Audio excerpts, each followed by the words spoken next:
Introducing Tundra Football League.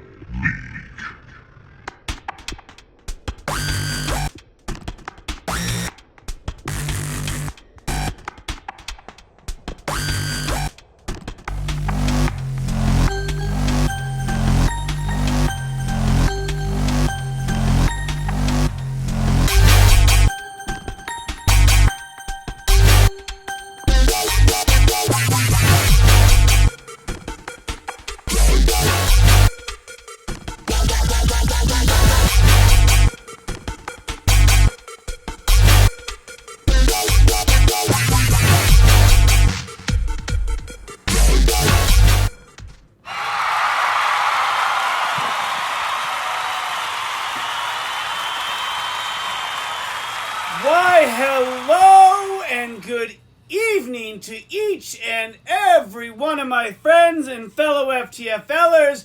Welcome to the longest running weekly episodic show in the FTFL. That is right. It is the FTFL Weekly Update. It is I, Brett Sieber, host of the show, owner of the Hulkamaniacs, and really, let's be not kidding ourselves, your king. Speaking of the king, he takes yet another hit from a team that was below 500, and he continues to rage on the message board, his kingdom crumbling around him, no longer in first place, and let's be honest, a couple losses away from missing the playoffs altogether. Could it happen? Hard to say. As the playoff race tightens, one of the most amazing things is going on in the North and the South. 2 6-game winning streaks, 1 belonging to the Mixing Cocktails, 1 belonging to the Radioactive Monkeys. And if you're Andy, you hit win number 10. You become the 31st team in the history of the FTFL to do so. 10 wins. The record for a regular season, I believe, is 11. Overall, in the history of the league, it stands at 13. Will he get there? Time will tell. At this point, everyone is still in, I think. I mean, really, it's going to come down to the last couple weeks. There are 4 of us currently that are fighting for the 6th and final playoff spot, with Jeff Markser on the outside looking in. Of course, 2 weeks to go, and before we're all said and done, something special tonight. Not only picks of the week, but an update on our good friend from Browerville. That's right, we'll get to that later, but for now, let's dive into the game. Speaking of which, the battle for the North, Mixing Cocktails coming in at 9-1, taking on the overworked, underpaid, underappreciated Log Cabin Pizza employees who have completely run out of steam. Riots can't last forever. You just can't keep going. Well, going is what happened this week if you're the Mixing Cocktails. 113 to 52.5, a 60.5 point spread. Woo! That is something. For Andy, everything is coming right now. Lamar Jackson, 32. Michael Thomas, 16. Kamara back in there with 13. Joe Mixon gets his first touchdown of the season. That's right, 11 weeks in. Finally, the namesake gets into the end zone. He tacks on 12.5. Andy is the number 2 scorer in all of the league. Of course, we all know who he's behind. The king of the FTFL. I've scored more points than anyone for years. Whoa. Yes, Sid. Andy's number 2. However, he has the fewest points scored against him. Again, not a trait that's uncommon. He is holding up his end of the bargain, scoring lots of points, not a lot of points being scored against him. Is he going to lose before the playoffs, or will he not lose again? All the way to the title. We'll see. If you're Swart, it's time to regroup. You've lost 2 of the last 3. I think 3 of the last maybe 5. Things that seemed so steady early on aren't so much anymore. No one this week in double figures. Jared Cook with 9. Zane Gonzalez also had 9. Deshaun Watson, 2 points. Averaging 19 plus points a week. Only 2 this week. Damian Williams for the Chiefs, a half a point. Neither of those fools got it done. Let's be real honest. It was going to take a lot more than just those 2 guys upping their game. Only 1 touchdown on the starting lineup for him this week. 2 back with 2 to go of the North. Now he plays against Andy. If he wins the next 2, Andy loses the next 2, they'll split. He'll tie. It'll come down to a division record. I don't know what that looks like right now. As with that being said, it really looks like Andy is absolutely in the driver's seat and almost certainly will have the first round bye out of the North, if not the best record in the league for the regular season. As for the number 1 point scorer, who again we continue to hear about on the message board, the king of the FTFL, coming in at 6-4, taking on Ryan Deason in his old, crinkly, smelly, nasty, slimy, just overall unsettling titties and balls, coming in at 4-6. Now, these 2 teams have been at the top of the league for scoring, have been at the top of the league for records over the last several seasons. And not to disappoint again this week, 82-80.5. With that victory, the series goes to 20-21. Whew! 2021. Now, get what? They play each other again this week with all sorts at stake. If you're Ryan Deason, Travis Kelce with a huge night. 15.5 points to Kenny Bridge. That touchdown from Mahomes sealed the deal for him. Justin Tucker, 12 points. The Rams defense, 12 points. Le'Veon Bell, 13. 3 straight weeks now in double figures as the Jets and him slowly start to get things figured out. Tariq Cohen, 12.5. Hyde, 14. Both of them on the bench. Didn't matter, but could have had he had a poor performance from Le'Veon Bell. If you sit, Dak Prescott continues to roll, 26 points. 17.5 from McCaffrey. Cook and Edelman both chipped in 10.5. However, Raheem Mostert in a spot start, 1 point. Curtis Samuel, 2 points. The Pittsburgh defense, 1 point. Lots of places to look around for Hagan to make improvements. He falls to 6-5 and falls out of first place in the division. Ryan Deason moves to 5-6 now, only 1 game back from Sid, 1 game back from the second place in the division. He picked a great time to get right. Then again, maybe it was just the right opponent. Next, the new first place team in the South, the Radioactive Monkeys, 6-4, taking on the Architect, 4-6, and this was another close one, 98.5-96.5. Saltmarsh squeaks it out. Kirk Cousins continues to roll with 28 points. 16 points for someone that I can't even read on my thing. That's what happens when you have poor writing, folks. Mark Andrews with 12, and Curtis Samuels with Debo Samuel, with 10.5. He was 3-6. Is 3-6 against Matt over the last 9 games. He's won the last 6 in a row. Wow. Holy cow. Someone hit the pause button. No. He's 3-6. Those 3 victories have come in the last 2 years. He was 0-6 against Matt in the last 9, if not for these last 3 victories. What I'm trying to say is Adam Saltmarsh is turning things around while the Architect is going the other direction, falls to 4-7. DJ Shark with 22. Ezekiel Elliott tacked on 17. Kyle Rudolph, 12.5. The San Fran defense also put up 12. Hollywood Brown with 1 point. Boswell, 1 point and a missed field goal. Even as a short one, worth 3 points. He lost by 2. I think we know who the dud of the week might be. Speaking of the week, next up, it's Picks of the Week. I hope you enjoy it.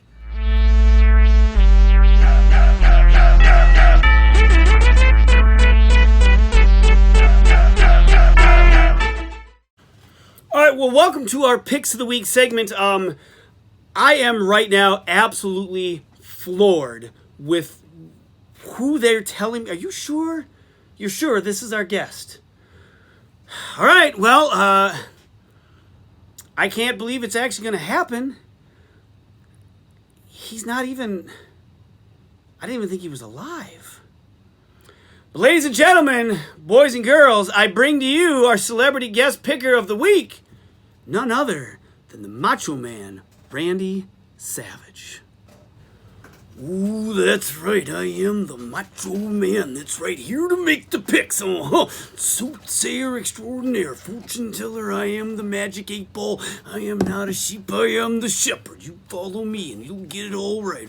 Wow, this should be something. I am so excited to have you on the show. I mean, Macho Man, I have been a fan since I was a little kid. I mean, this is a dream of mine. I never thought that we'd ever get to do this. I can't believe it. Macho Man, go ahead. Give us your picks of the week. Oh, you want to make picks? I got some picks to make. I got a really big bone to pick. That's right, a bone to pick with you, Mr. Hulkamaniac. Yeah, I've got a bone to pick. No, I've been waiting for this opportunity all my life. Can't wait. It's going to be something. Wait, I don't understand. What do you mean a bone to pick with me? I mean, what could I possibly ever have done to you to offend you? I mean, I'm not entirely sure where this is coming from, where this aggression. I'd like some more information. What? What do you mean, what did you do? Oh, just like spitting in the Macho Man's face. Don't you do that. Respect the Macho Man. You went from the Hulkamaniacs to the greatest name ever, the Macho Manus. Then you went back to the Hulkamaniacs. Can't stand it. Oh, no. Hold on. This could all be explained. Listen, I went through a rough stretch. I wasn't quite sure. Maybe we need to change things up. Aaron Rodgers went into a funk, and then, I brought him back out by changing the name back. I really didn't know that this was going to create the animosity that it has. No, there's no explanation needed. Don't write it down, jot it down. I write the books. I define the words. I am the one. I'm not gonna hear it from you. I know what happened. I saw what I saw, and I'm the Macho Man, and I'm gonna make it right. I'm sorry? I guess I didn't even think that this was gonna offend you. I mean, really, I guess, man, I apologize, Macho Man. I really didn't mean to upset you. Please accept that. Accept my apology. We know how. Apology not accepted. We're not taking it. Did you ever wonder why? All these years you've been playing. I went to rest in 2011, and ever since you have had not an ounce of success. That's all because the Macho Man has played the fiddle, my friend. Wait. You're to blame? Wait. You're the reason. The spirit of the Macho Man is the reason my team has been pretty terrible since 2011. And you're all upset about this name change. Really, that's it? I mean, I can't believe it. I cannot believe it. Yeah, well, you better believe it. You better believe it real good. That's right, because it's all happening now. The Macho Man has spoken his piece. I'm going to make my way along the road, and all of the glitter and the sparkles. That's right. The Macho Man is coming for you. Dig it!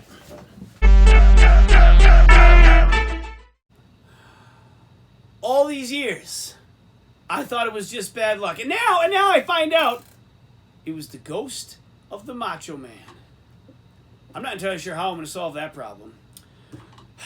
Speaking of problems and past problems, an interesting thing happened this week. I received a letter in the mail. It was addressed to Bart, and some of the money's already falling out. Thought that's curious. Bart doesn't live here. He's, of course, in jail, the Park Rapids jail, Todd County jail, I believe, if I'm correct. And inside was a note, and the note reads as follows: Bart, I have enclosed 8 cents, all in pennies, so it's easier on you. Bart would probably appreciate that. Thank you. 7 cents plus interest. Not entirely sure what 1 cent inch on 7. I mean, that's actually pretty solid interest rate if you caught. But I digress. Hopefully it helps cover the bail. Not a chance. Sorry for all the trouble I have caused you. Free Bart. It is not signed by anyone. I can only imagine this is from Jeff Markser. Now, the interesting thing about this note, Jeff Markser, in the envelope, which you claim to have held 8 cents, I found only 3. Which means you're still 4 cents short. Again, an innocent man went to jail. I still don't have my 7 cents. When, oh my goodness, my 2003 FTFL trophy, I take care of that. When will it end? When will it end? I don't know. All right, we're moving on to the last 2 games of the week. Hulkamaniacs 3-7 coming in, taking on Team Linkowitz at 4-6. Now, Team Linkowitz has not been very kind to me over the years. Calls me the Hulk Craps. Well, the joke's on you, because 87.5 to 61.5, the Hulkamaniacs win, and we both now slide into that Group 4 and 7 tie for the 6th and final spot. If you're me, Drew Brees, 22. Todd Gurley, one of his better days of the year, 15.5. Michael Gallup continues to be a bright spot in an otherwise dim lineup, 12.5. Garoppolo, 32 on the bench. I have 3 quarterbacks. Eric was lamenting to me the fact that he didn't really have anyone to pick up. That was part of the plan. And really, let's be honest, in this league, why not carry 3? Make it tougher for your opponents to find that backup if they need one. If you're John, Calvin Ridley had 18, Gus Edwards 16, Tom Brady 4. the vaunted Minnesota defense, 4. Robert Woods, 0. Tyreek Hill, 0. Now, if you were paying attention, Robert Woods did not play because of personal reasons. And I did a little bit more digging, and I found this out. I have it on good authority that Robert Woods did not play that night because he was upset with his owner. No. Not the owner of the LA Rams. No, not Mr. Kroenke.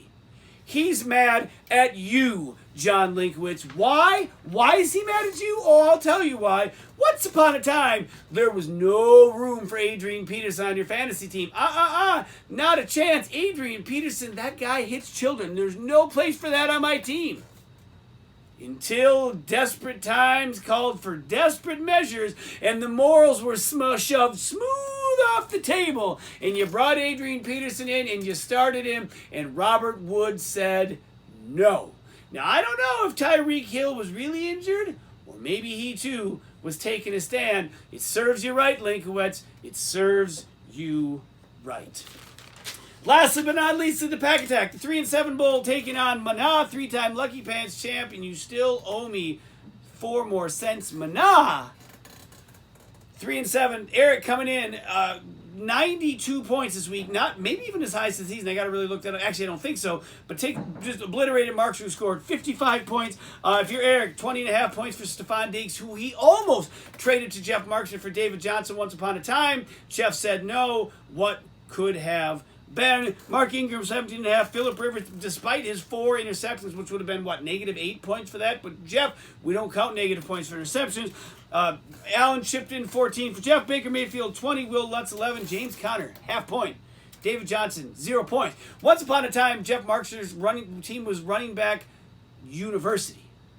Now they can't buy a point from their running backs. Jeff falls to 3-8 in sole possession of last place in the league. Eric moves up into that big old knot of the 4-7 teams. We'll see what happens over the next 2 weeks. Now, of course, Eric, again, I mentioned he was lamenting not being able to find a quarterback. His choice for this week, Daniel Jones. Good luck with that. All right, here we go. Stud, dud, the decent next week's games. We're getting out of here. Stud of the week, Lamar Jackson, 32 points. He has only had 3 games this entire season where he's gone under 20 points. That's impressive. Andy is riding that all over the place right now. Dud of the week, Boswell, 1 point. You missed a field goal. I don't like picking on kickers because a lot of people just seem to hate him. I tend to be a kicker apologist. But 1 field goal attempt, 1 miss. Your team lost by 2.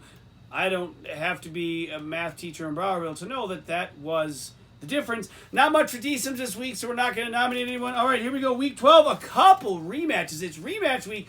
The King and Ryan D-Sim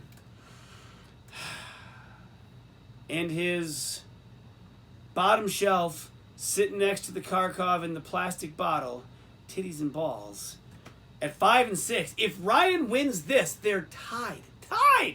And Sid will have lost to yet another team with a losing record, which is kind of Sid's calling card for the season. The Monkeys will also take on the Architect, who is probably just chomping at the bit to get back after a 2-point loss, coming in at 4-7. Mixing Cocktails, 10-1, taking on Team Linkowitz, fighting for their playoff lives at 4-7. Mana, 3-time Lucky Pants champ. You still owe me 4 cents. Mana taking on the Hulkamaniacs. This one's for Bart. At 4-7, and lastly, the overworked, underappreciated, underpaid log cabin pizza employees about to riot, hoping to avoid all of the slap happiness that Eric plans to bring to this game at 4-7. Thanks for tuning in this week. We've got 2 weeks to go before the playoffs start, and next week we will be on location with a special guest in Branson, Missouri. Yeehaw, my friends! Peace! It's everything you did. I'll tell you what you did. You went from the Hulkamaniac to the Macho Madness, and then you switched back, and I didn't like that, not one bit.